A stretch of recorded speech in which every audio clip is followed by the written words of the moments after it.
नमस्कार, मी पंजाब डक. आज 14-15 आणि 16-17 ऑगस्ट पर्यंत राज्यात विखुरलेल्या स्वरूपाचा भाग बदलत पाऊस पडणार आहे. सर्वदूर काही पडणार नाही म्हणून हा अंदाज सर्वप्रथम लक्षात घ्यायचा. फक्त राज्यात काही भागातच आणि काही जिल्ह्यातच पाऊस पडणार आहे आणि त्या भागाचं नाव सांगतो.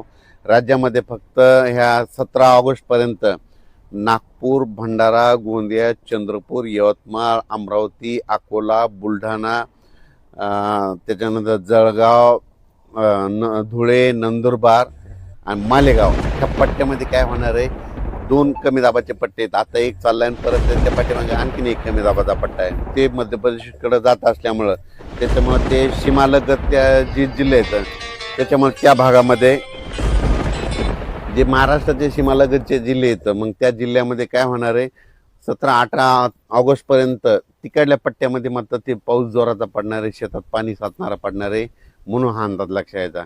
पण त्याच्यामध्ये मग आता मराठवाडा आणि पश्चिम महाराष्ट्राची काय परिस्थिती, तर आधी सुरुवातीला काय करू, जे वंचित जिल्हे आहेत, एक सोलापूर जिल्हा, धाराशिव जिल्हा, लातूर जिल्हा, बीड जिल्हा, सांगली, पंढरपूर त्या परिसरामध्ये मात्र 14 ऑगस्ट 15 ऑगस्टमध्ये ह्या 2 दिवसामध्ये आणि आज देखील 13, 14 आणि 15 ऑगस्ट ह्या 3 दिवसामध्ये भाग बदलत पाऊस पडणार आहे आणि पिकाला लागल तसाच पडणार आहे आणि शेतात थोडंफार पाणी साचणारं पडणार आहे म्हणून हा अंदाज लक्षात यायचा. मुसळधार काही पाऊस पडणार नाही म्हणून हा त्यांनी अंदाज देखील लक्षात यायचा. पण त्यांच्याकडे म्हणजे पिकाला जीवदान ठरणारा पाऊस असा लातूर, बीड, धाराशिव, सोलापूर, पंढरपूर, अकोला, आपलं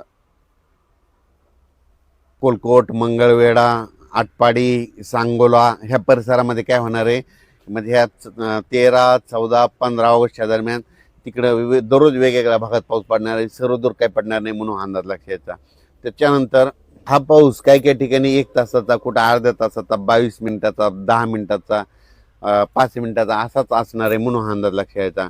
पण त्याच्यानंतर राज्यात मात्र परतीचा पाऊस धुमाकूळ घालणार आहे म्हणून हा अंदाज सोलापूर जिल्हा, लातूर जिल्हा, बीड जिल्हा, जालना, संभाजीनगर, अहिल्यानगर, सांगली, कोल्हापूर, सातारा, मानखटाव, म्हणजे मानखटावकडं तिकडं दुष्काळजन्य परिस्थिती आहे. म्हणजे काही तालुके असे आहेत की तिकडं पाऊस कमी पडतो, तिकडं मात्र परतीचा पाऊस पडणार आहे म्हणून हा अंदाज त्या शेतकऱ्यांनी लक्षात घ्यायचा.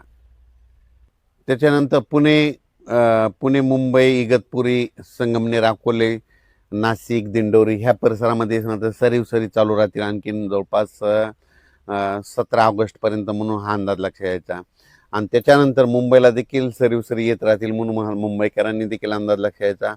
पण जास्त पाऊस सगळ्यात जास्त भंडारा, गोंदिया, चंद्रपूर, यवतमाळ, अमरावती, मोर्शी त्या परिसरामध्ये, अचलपूर, दर्यापूर, त्याच्यानंतर परतवाडा, अकोट, अकोला, त्याच्यानंतर इकडं शेगाव, खामगाव, त्याच्यानंतर जळगाव, जामोद घाटाच्या खाली नांदुरा, मलकापूर, त्याच्यानंतर जळगाव, रावेर, त्याच्यानंतर इकडं धुळे, नंदुरबार ह्या पट्ट्यामध्येच काय होणार, मोठा पाऊस पडणार आहे, शेतात पाणी साचणार पडणार आहे म्हणून हा अंदाज लक्षात यायचा. काही ठिकाणी वड्याला पाणी देखील येणार आहे म्हणून हा अंदाज देखील त्यांनी लक्षात यायचा.